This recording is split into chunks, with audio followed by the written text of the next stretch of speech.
Welcome and thank you for standing by. Your lines have been placed in a listen-only mode for today's presentation until the question and answer session.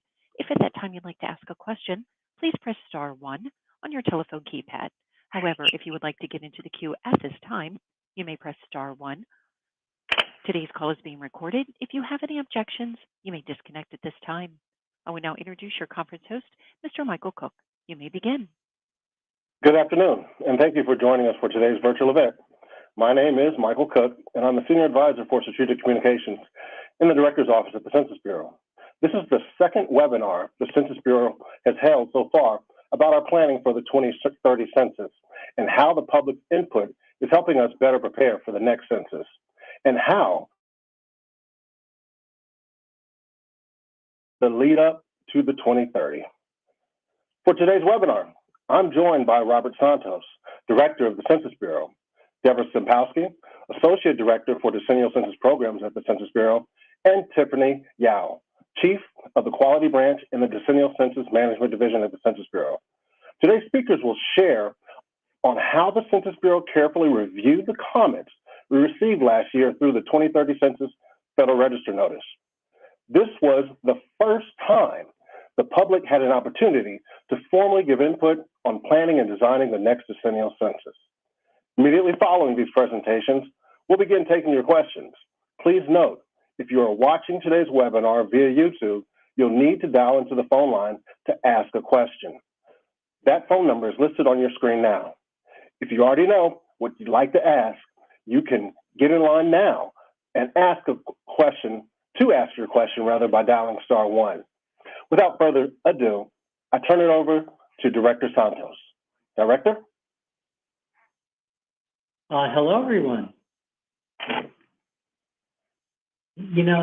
Last year, we eagerly requested your ideas for a better 2030 census using a Federal Register notice. We did this because we needed the public's input. We recognized how critical it is to engage everyone in our work. That includes stakeholders, tribes, partners, and communities. Everyone. You see, we need a community of the whole approach to complete our mission of producing quality data on our nation's people and economy. So we issued a call for your ideas. And guess what? We received a tremendous response. Thousands of comments flowed in from across the country. We're deeply grateful for the efforts of all who submitted their ideas. So thank you for that. Your input is a testament to public service and civic engagement in its truest forms. And you gave us much to contemplate and to incorporate. Today, we're so excited to share how we're incorporating this feedback into our 2030 Census Research Program. Now, just so you know, we're still early in our journey to the 2030 census. Considerable research, testing, and learning lie ahead. Don't worry though, we'll continue to apprise you on our preparations as we go along. For example, stay tuned for my upcoming blog post on research plans to reach historically undercounted populations and hard to count populations more generally. As we endeavor to develop an exceptional 2030 census, we very much need to stay engaged with each other. Continuous engagement is key. After all, we're all in this together. We can't achieve our mission without you. Our efforts and our nation are stronger when we work together towards a common goal of a complete and accurate census. Thank you again for all those who took the time and care to share your recommendations with us. And now I'll go ahead and turn the presentation over to Deb Simpowski, our wonderful Associate Director for Decennial Census Programs. Deb? Great. And thank you, Director Santos, and thank you all for joining us for today's webinar. As you know, this is the second webinar in our 2030 Census series.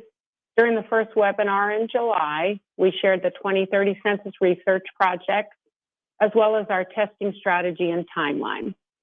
Today, we'll discuss the 2030 Census Federal Register Notice, also referred to as an FRN. From August 17th through November 15th in 2022, the public had the opportunity to give us input on planning and designing the next census. You really came through, and we thank you for that. Today, we're going to discuss the process of reviewing the comments that you submitted, the themes found in these comments, and share their impact on the 2030 Census Research Plan. We made the commitment to carefully review your comments that we received through the FRN, and we've completed our task. We were pleased to see that many of your comments aligned with our existing 2030 Census research, giving us confidence that we are in sync with many of your priorities. Additionally, we received fresh ideas about new research projects or ways of expanding existing research projects, allowing us to consider various approaches to our studies. You can be assured that the Census Bureau is committed to ongoing communication and community involvement throughout the decade.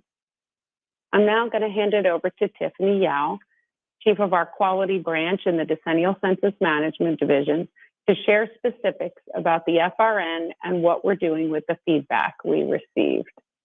Tiffany? Thank you, Deb. Through this FRN, you were invited to share comments on how the Census Bureau can improve people's experience during the 2030 census. We were specifically interested in strategies that may improve or enhance the way that people respond on their own. So the FRN asked the public to provide comments and suggestions on the following 5 categories: reaching and motivating everyone, technology, new data sources, how we contact respondents, and respondent support services.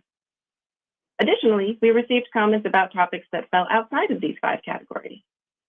You provided valuable feedback on various aspects of the census, including content, operations management, and what we've described as comments about other topics, which was a catch-all for comments that didn't fit into any of the other categories. Through all submission formats, email, voicemail, and the FRN portal, we received over 8,000 comments. As the comments came in, they were evaluated to determine if they align with the requests made in the FRN. Comments which contained suggestions for research underwent a full analysis.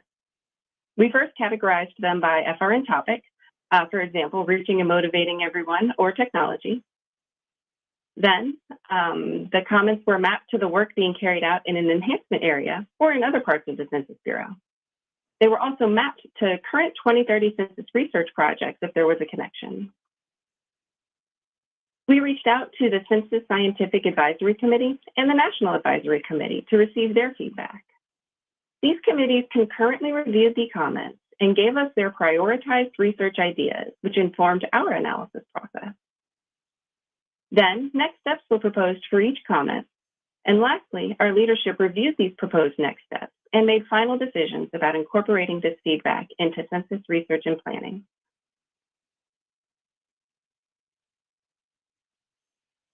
After the initial analysis, our experts worked with their teams to develop dispositions for each comment. The comments fell into 6 groupings.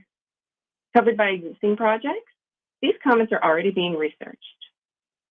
Recommended for development, we can pursue these comments without additional research.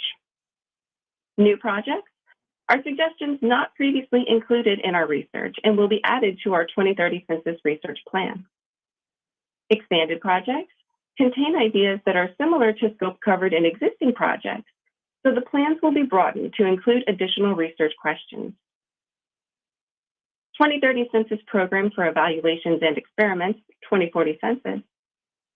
These comments require additional study and resource allocation and will be considered for the 2040 census and/or as an experimental study during the 2030 census.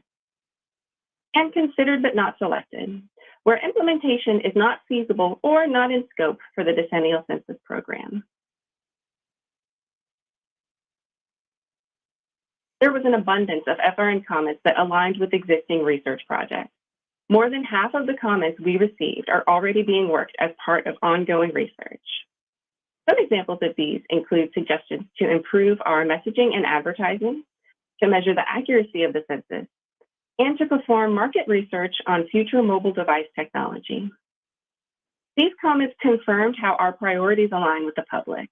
This reaffirms our confidence that we are on the same page, working together toward the successful 2030 census. Before we get into the new research that's coming out of this FRN, let's first take a look at some of the recommendations that we intend to develop. These are comments that don't require research, so we intend to pursue incorporating these suggestions into our planning. First is improved census questionnaire assistance and contact strategies. We want to better support respondents when they have questions about filling out their census questionnaire. Live web chat functionality and a chatbot component are being considered as possible options to improve access and customer support. Second is expand the Census Barriers, Attitudes, and Motivators Study, or CBAM. This study is research we conduct to drive the Census Integrated Partnership and Communications Program. For the 2020 census, this study consisted of a nationwide survey and series of focus groups that covered a range of topics related to census participation and completion. The focus groups conducted for the 2020 census included Puerto Rico, and for the 2030 census, we intend to expand research efforts in Puerto Rico when possible. We also intend to investigate the methodological options of adding the island areas that include American Samoa, the Commonwealth of the Northern Mariana Islands, Guam, the U.S. Virgin Islands to the study. Third is implement quick response or QR codes. We want to make it easy for people to get information about the census. We will investigate the requirements for providing QR codes for respondents to easily access information, like answers to FAQs and language guides. We will also look into providing QR codes for enumerators to easily access information relevant to them, including training and user guides. Fourth is explore alternative administrative data sources. We will pursue additional valuable data sources as suggested in the comments received, such as data from the Federal Student Aid Program and the National School Lunch Program. Another example is data from the Choice Neighborhood Planning Grants from the U.S. Department of Housing and Urban Development.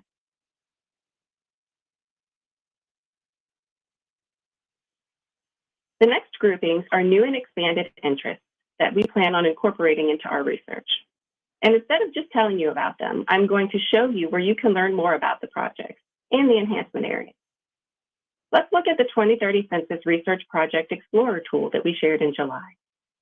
This tool can be found at www.census.gov/2030-census-research-explorer.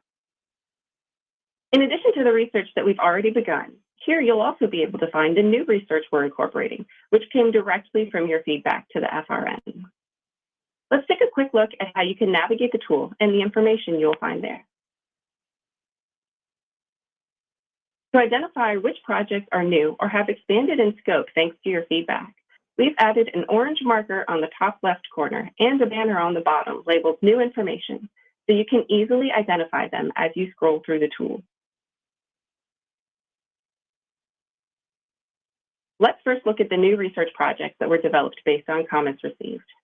This is work that had not been a part of any existing 2030 Census research project or ongoing scope of work. We determined that these ideas you provided would be beneficial and possible to pursue as new projects. The two new projects are, 1, allowing respondents to leave messages for future generations through a time capsule, and 2, investigating the inclusion of cultural competency into staff training. Next, we'll take a closer look at both projects.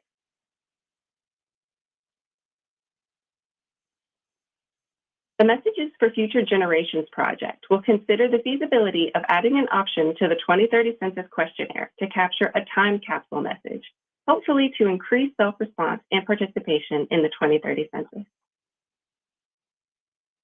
This time capsule message would allow the public the ability to leave a personalized note to engage with future generations.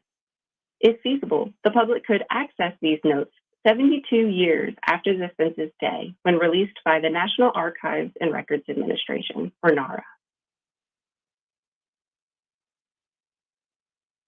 The second new research project, Cultural Competency Training, will research the options for and feasibility of cultural competency training for census questionnaire assistance representatives and field staff.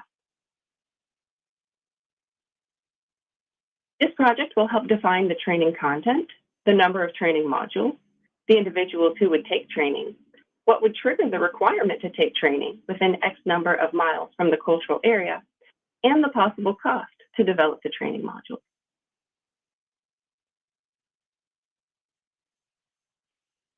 Let's take a look at the FRN comments that led us to expand the scope of existing research projects.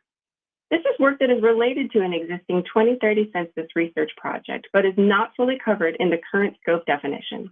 Therefore, the scope of an existing project will be expanded to include the idea.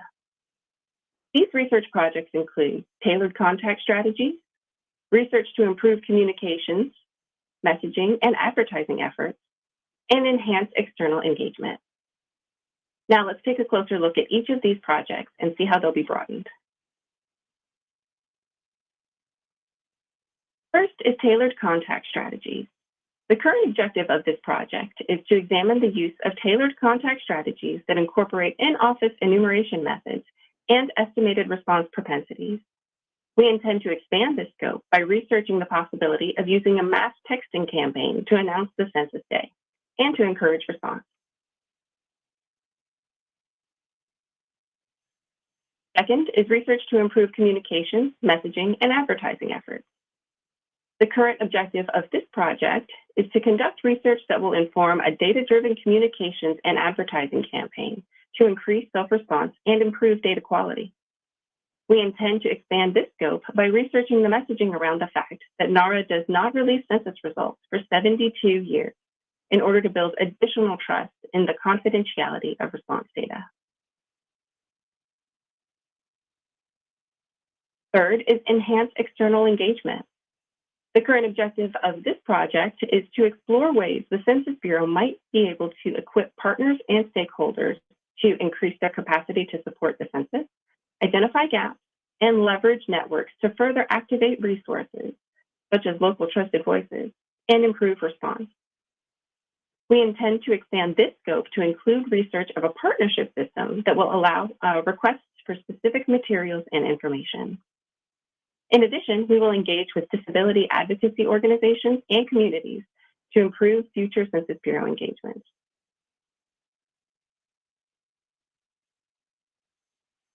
Now that we've introduced our new research plans and shown you how you can follow them using our Research Explorer tool, let's talk about the final two groupings into which public comments fell. First, we have the 2030 Census Program for Evaluations and Experiments, 2040 Census. These were the comments you provided that we deemed innovative and valuable to pursue in the future, but were not feasible for immediate action due to current policies or resource limitations. But we want to keep them on our radar for 2040, so these ideas may contribute to experimental studies or evaluations to be conducted concurrently with the 2030 census.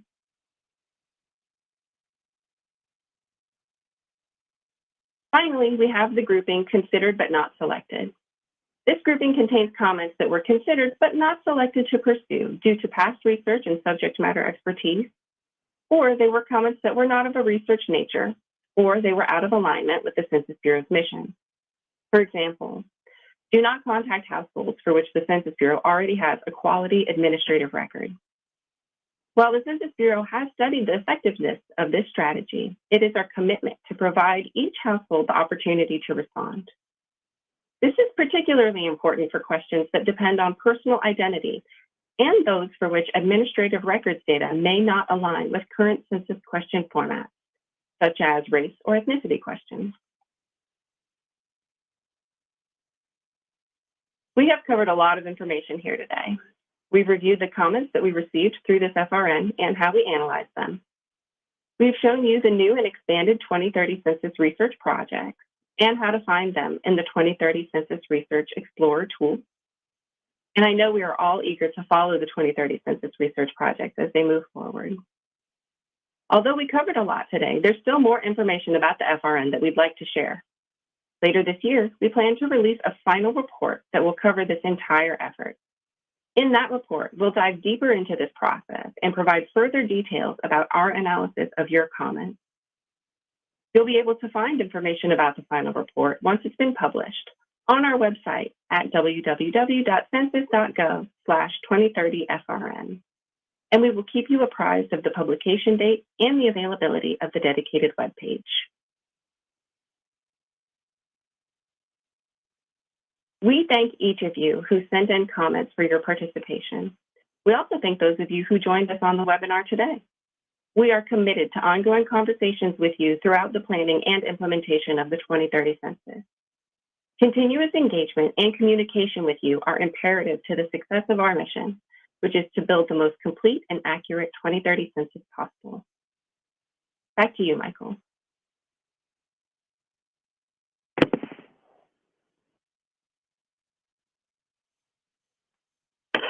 Thank you, Tiffany. We're ready to begin to take your questions. Taking your questions today are Tiffany Al, Deborah Simpowski, and Jennifer Reichert, the Chief of Decennial Census Management Division. Operator, can you please give instructions on how people can submit their questions? Certainly. Once again, if you'd like to ask your question, please press *1 on your telephone keypad. Only record your first and last name. To withdraw your question, you may press *2. Once again, to ask a question, please press *1 on your telephone keypad. And one moment for the first question. Thank you, Operator. As we wait for the questions to come in, we want to highlight a few resources for today's release. They will all be able to be found via our homepage on census.gov.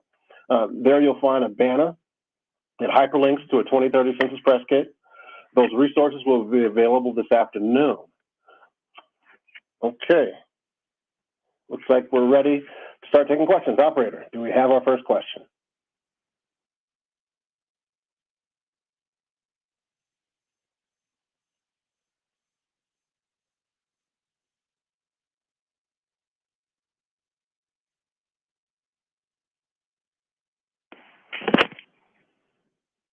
And it looks like the first question is coming from Dr. Blockton of Erase the Divide. Your line is open. Good afternoon. I appreciate all the in-depth information shared here. I have a question mainly around the digital divide, hard-to-count areas, and what we know as technology being a super social determinant of health. How can we kind of bridge technology gaps and infuse technology into communities that we already know are hard to count, that are disconnected, and that are typically undercounted in the census, with everything that we know about the digital divide and these marginalized communities' lack of access to technology? And as a follow-up question to that, what is the chance that the questions around broadband access and technology access in the actual census survey itself can be changed to state whether or not the individuals actually own the broadband access and aren't receiving it as a supplement to another program they may be connected to? Thanks for those questions, Dr. Buxom. Just before our SMEs chime in or speak up, we may, or you may, when you talk about questions around broadband, may be referencing one of our other surveys, the American Community Survey, which asks specifically about access to the internet. But I'll pause here to see if our subject matter experts for today's conference or webinar have anything to say in reference to your first line of questions. Hi, everyone. This is Deb Stempowski again. I think Michael Cook did address the second question. I believe that's something that's on our American Community Survey. But in terms of the first question around the digital divide, we are doing some work, I'll call it, to bring technology to some of those communities through research on our mobile questionnaire assistance, where we can have events and bring devices there where people can gather and respond to the census. But I think it's also important for us to keep in mind that technology changes quickly. So we will certainly keep emerging trends on our radar, and when we can use it and ensure it's well tested and implemented in production, we will certainly do that. Thanks for your questions. Thanks for that. Operator, are we ready for our next caller? The next question is coming from Allison Plyer, the Data Center of New Orleans, and your line is open. Hi, Allison. Hey, Michael. Good afternoon, everyone. Can you all hear me? We can, loud and clear. Yeah, good.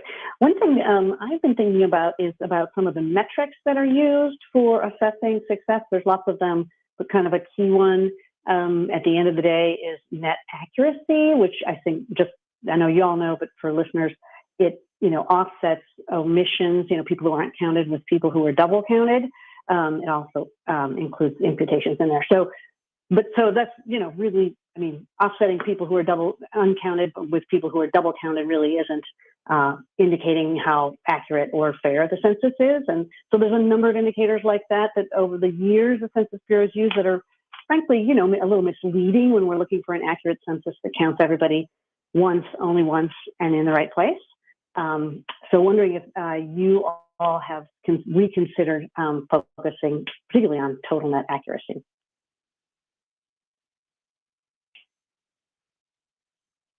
Thanks for that. Hi, Allison. Oops. Sorry, Michael, go ahead. Go ahead. Yeah, I jumped right in because Allison's a familiar voice, and thanks for being here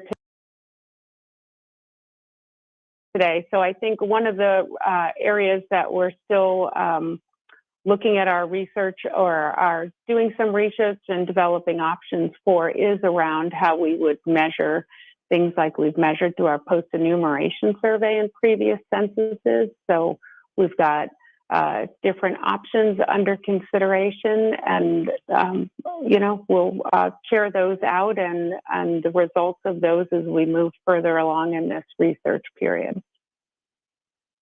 Awesome. Well, thank you all so much for the awesome website that helps us navigate the research agenda. It's really been helpful. Thank you. Thanks for that. And as we get ready for our next caller, I'd be remiss if I don't mention for our previous caller, the very first caller, just to reiterate that, the process of us asking for feedback on the 2030 census is something that we're carrying through. And if you aren't familiar with it, we do have a 2030 census advisory committee where we're not going to be leaning on our own understanding of emerging technologies, but we're going to be looking for those outside experts to give us that insight so that we can ensure that when we conduct the 2030 census that we are getting our messages to and getting responses from people that are part of that digital divide. So I'll pause right there and get back to our next caller. Operator, do we have our next caller? The next caller is Richard Toby of New York State, and your line is open. Hi, Richard. One moment. It looks like it appears that he has dropped from the queue. The next question is coming from Rosalind Gold of NALEO. Your line is open. Great. So first of all, thank you all so much for the responsiveness of the Bureau, the transparency of the comment process, the fact that, to my knowledge, that this is the first time the Bureau has really sort of cast a very broad and wide net on getting input from stakeholders about what the research and planning should be for 2030. I wanted to ask whether there are going to be any research projects that are going to specifically look at factors that contributed to the undercount of groups that were, had severe net undercounts in Census 2020. For the Latino community, there was a historic undercount. There are also other population groups where there are severe undercounts. And while I realize many of the proposed research projects are looking at ways to ameliorate or prevent an undercount in the future, I was wondering whether the Bureau is going to try to see if there are any lessons learned from what happened in 2020 with respect to these undercounted groups.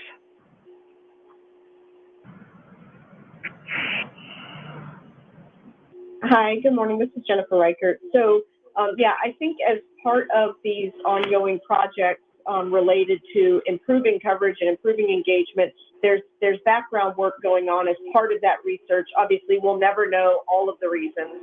We've heard when we talk about our coverage estimates, it's difficult to understand why people are undercounted. But we are, as part of those research projects, trying to do a deep dive in there. We do have projects related to specific groups. Like, for example, we have one major project that's looking at the undercount of young children, which has been a persistent problem for decades. And that we've not been able to really effectively fix, if you will, in the last couple of decades. So we have entire projects that are dedicated to just that, and then other types of research related to how do we engage with the communities. We've established a strong partnership program where we're going to try to get out on the ground and talk to people who are the experts on the populations in some of these hard to count areas, so that we can gain, knowledge and experience from those directly from the communities at a hyper local approach to kind of understand what are the barriers that some of these communities might be facing, what are some of the obstacles that we face in trying to make inroads with some of these communities. So that's a huge focus of our research and our outreach this decade in order to address those specific concerns that you're talking about. So I think that's for the first decade that I've been, this is a huge emphasis in our research, and I think it hopefully will teach us a lot of those causes as a background of this research. Great, and thank you. And I just want to also reiterate, thank you so much for the transparency and the website and access to the research projects. Sure. Thanks for that. Operator, I think we're ready for our next caller. And the next question is coming from Richard Toby, New York State. Your line is open. Hi, Richard. Welcome back. Thank you. Can you hear me? We can, loud and clear. Okay, great. I forgot to unmute last time. So New York State spent a great deal of time on the LUCA process and found it very beneficial. But we had a lot of lessons. But from our work, we managed to get every one of our counties to sign up for LUCA, and literally hundreds of local governments, cities, towns, and villages, all participated. And it produced literally thousands of missing addresses from the master address file. How can we best share the lessons that we learned on how to motivate the local governments going forward into 2030? We have a lot of ideas of what we did and what might be done cooperatively better with the Census Bureau. And I'd like to find a way that we could transfer some of that information and kind of talk it over.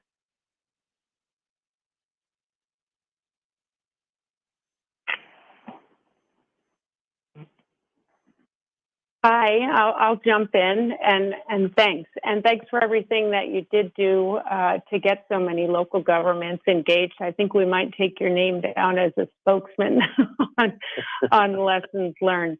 But I think to circle that feedback to us in terms of lessons learned, which of course we've done it on our side, but it's great to hear from your side. I think we can probably use the email box that's still up on our 2030 website, but if you get stuck, if you go through our public information office, they will connect you directly to us. Okay, it's great to hear your success story. But we missed the congressional seat by 87, so it didn't feel like a success. But it was, and we're happy to work with the Census Bureau. We thought it was great. The partnership was great, and where we asked for things, we were able to get them. But okay, thank you. Thanks for that. Really appreciate it. And if you don't have it or don't know it, the Public Information Office is 301-763-3030 if that mailbox doesn't work for you, or PIO@census.gov. And moving right along. Operator, we're ready for our next caller. And the next question is coming from Hansi Lawang of NPR. Your line is open. Thank you. I was wondering if the subject matter experts can talk more about the research projects the Bureau is considering to address the overcounting of certain populations, for example, the non-Hispanic white population?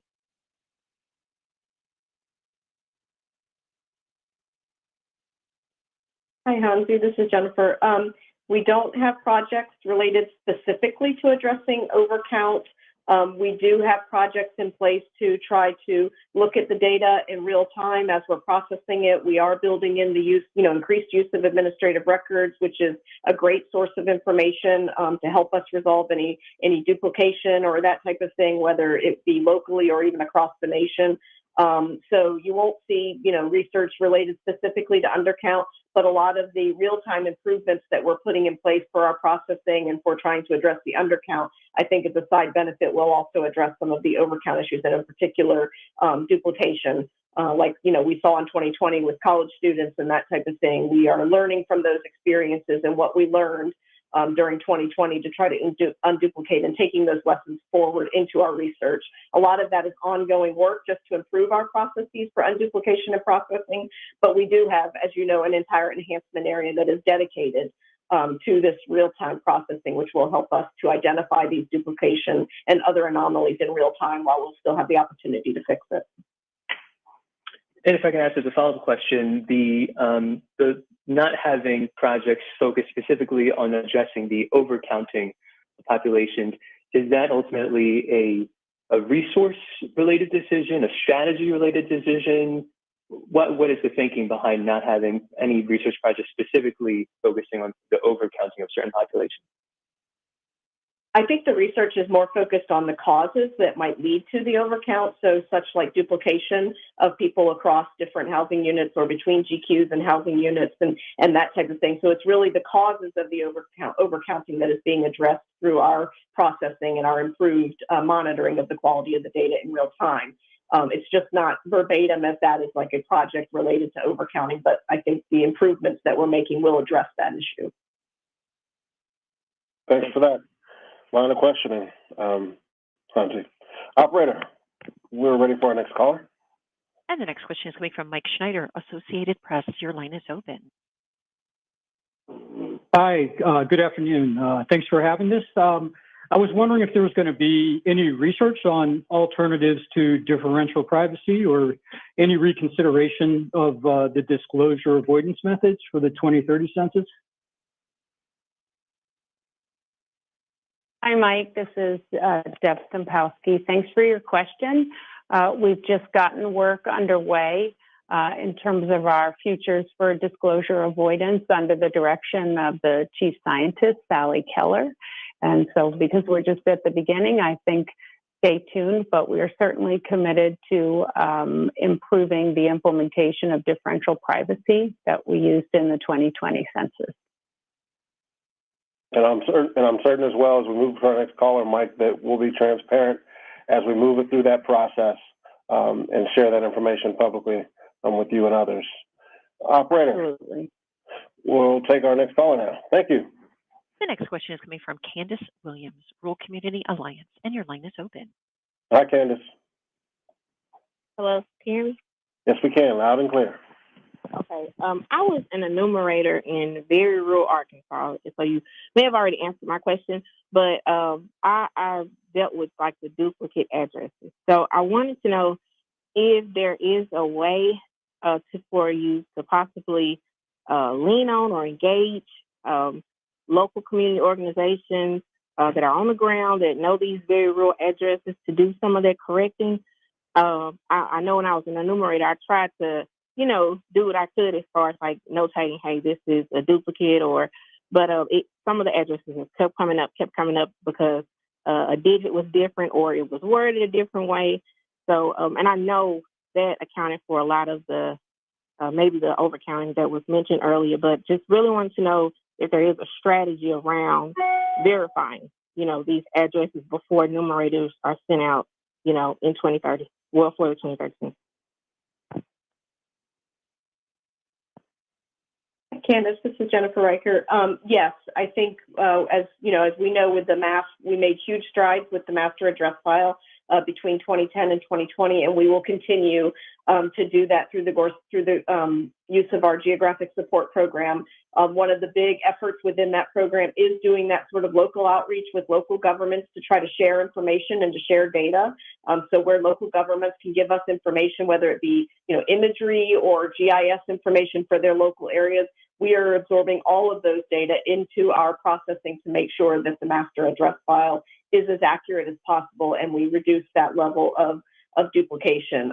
We're making huge strides with that even as we speak, as we improve the map and all of the maps in that we have. So it is definitely a high priority for this decade to continue to improve our master address file. As you know, for 2020, we didn't have to go out on every street in our address canvassing operation. We were able to do 65% of the country through these in-office methods using data and information we get from state and local governments, and we're going to continue to do that and hopefully be able to improve that even more for 2030 in terms of how much we have to be out on the ground to fix this duplication and to find missing addresses. So it's definitely a high priority for the program for 2030. But I appreciate your feedback. That was great. Thanks. Can I ask a follow up? Yes. Mm-hmm. Okay.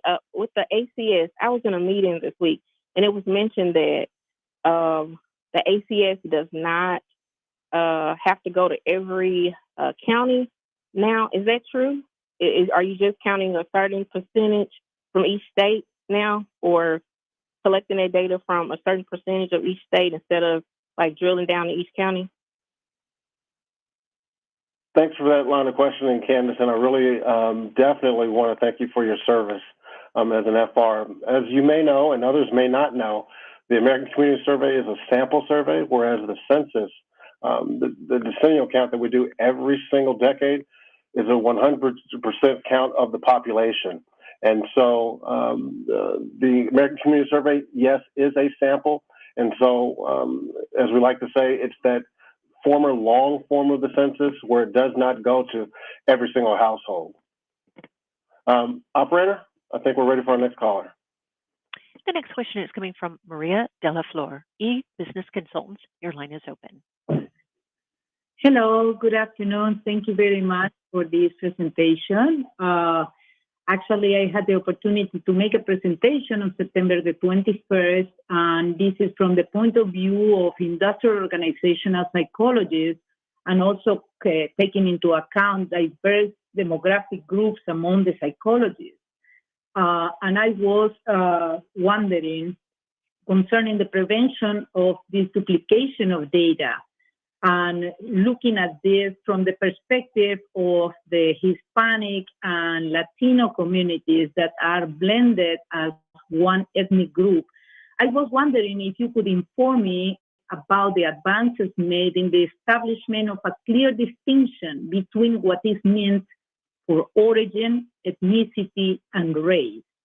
Because as I am understanding the differences between the three, each one of them refers to a different concept. However, it still confuse leading Latinos individuals to not being able to define their races properly, as the brown color is not presented. Please, could you tell me something about it? Thank you. I really appreciate you asking that question, but wanted to point out, this is Michael Cook speaking, Maria, the subject matter experts that we have here today, they're not necessarily the subject matter experts on the race and ethnicity topic at the Census Bureau. So if you could please submit your question to the Public Information Office so that we can follow up and forward and get back in touch with you. That's 301-763-3030 is their phone number. And PIO@census.gov is the actual email address. So thanks for that. Thank you. And as we move to our next caller, continuing with the transparency thing, I want to make sure that the previous caller that was on did hear a response or receive a response that the American Community Survey is a sample survey, but we take a sample of every single county in the United States. So moving on. Operator, do we have the next caller? And the next question is coming from Deborah Stein, CHM. Your line is open. Hi, Deborah. Hi. First of all, I want to echo what Allison said about how valuable the website on your research is. I may have missed it, but I did not see a research project on people with low-level literacy. And I'm wondering if you're considering research on both how to reach people with low-level literacy to let them know they need to respond, and also how they most prefer to respond. I've seen studies saying 20% of our adult population is low literacy. I've seen a study that says 50%, presumably using a somewhat broader measure of what low literacy is. And I think if the Bureau addressed this concern, it might help it meet a variety of, capture a variety of the populations it currently has trouble reaching. So I'm wondering if you're looking at any research specifically related to literacy skills, both on communicating with them and finding out how they want to communicate with you. Hi, this is Jennifer Reichert again. Yeah, I think it is covered in our research projects in terms of, we have several projects that are related to improving access as well as improving our outreach and engagement with different parts of the community. And certainly the low literacy groups would be part of those groups that we were reaching out to. We do have some actions within our research program to reach out to areas within the Census Bureau that help us in terms of making sure we meet minimum requirements for ensuring that everyone can interact with our instruments and with our materials, as well as disability groups also, to try to make sure that everything is accessible in the best way possible for all of our different responding groups. So as part of the research where we are doing the outreach and the engagement and trying to improve access, we will be covering those parts of the communities as well. Thanks for that. Operator, do we have another caller? At this time, we're still waiting for additional callers to queue up. As a reminder, you may press star 1 on your telephone keypad to get into the queue. And one moment for that next question.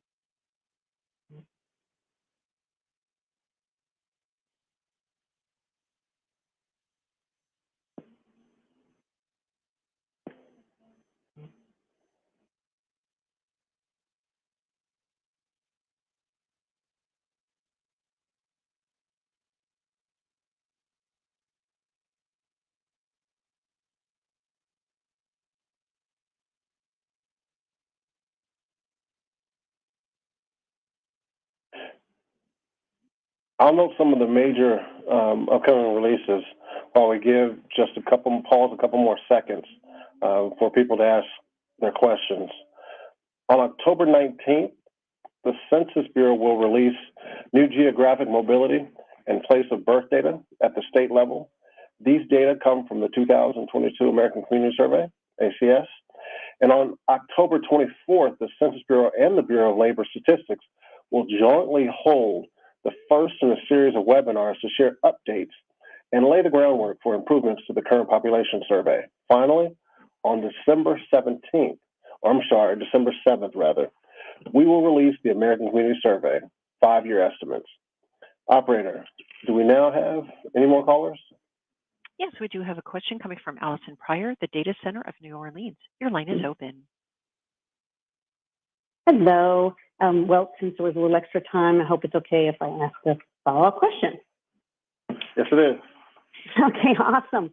Yeah, so appreciate these opportunities to, that you all are providing for everybody to provide input and ask questions. Some of the other questions folks have asked have been tremendous. And I was thinking about, thinking about Deb's question about folks who have lower literacy levels and the response. And I think, this is an area where it seems like it's very tricky, right? Because, people with lower literacy levels are not necessarily in a particular community or even of a particular demographic. Except maybe lower educational attainment, right? But those folks can be sprinkled throughout. And, they're not, they often try to hide their, any challenges they're having. So, it seems like that it might be really important to do something very distinct to get at those folks, to reach those folks, and to see what are those modes that they would prefer to respond. Some observation about how folks with lower literacy tend to utilize or not utilize the internet seems like an important element, given the the large scale. So I wonder if there's still opportunities for the Census Bureau to take on new research projects based on some of the feedback that you're getting. I guess that's my question.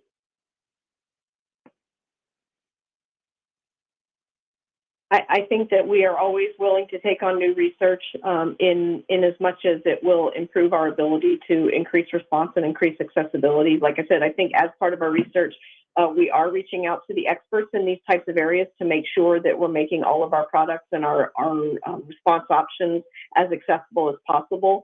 But certainly, if there are other ideas or advice on experts that we should deal with, I'd be happy to receive that through the website or the email address so that we can pursue that. But it is part of our efforts. We did see some of these comments from our FRN comments about making sure that we are accessible to these low literacy groups. And so it's certainly a priority for us to incorporate that into our design, into our planning.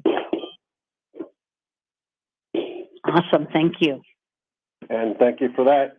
And with that, given our allotted time, that was our final question.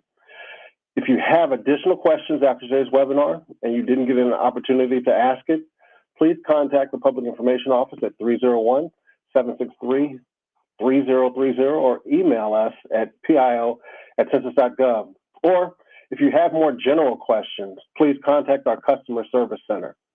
And as a reminder, you can find resources from today's webinar in our 2030 Census Press Kit in our newsroom. I'd like to thank everyone who took part in today's webinar: Tiffany Yao, Jennifer Reichert, Deborah Simpowski, and Director Robert Santos. I'm Michael Cook. Thank you for joining us, and have a good day, everyone.